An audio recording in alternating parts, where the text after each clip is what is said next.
L'unité des chrétiens, c'est l'une des priorités du pape François. Le souverain pontife est donc allé en Suède rencontrer les plus hauts représentants mondiaux luthériens et participer au coup d'envoi d'une année de commémoration autour de la réforme protestante.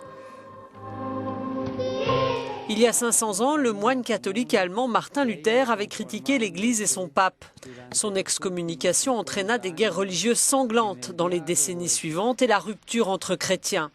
Le pape et le président de la Fédération luthérienne mondiale ont signé une déclaration commune, un document historique, même si des différends existent toujours, comme l'ordination des femmes ou la communion, dont sont écartés les couples mixtes, catholiques protestants, dans l'une ou l'autre église.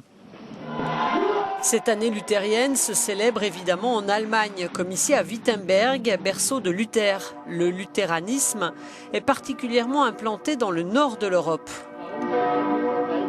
Les luthériens sont 74 millions dans le monde, contre 1,2 milliard de catholiques.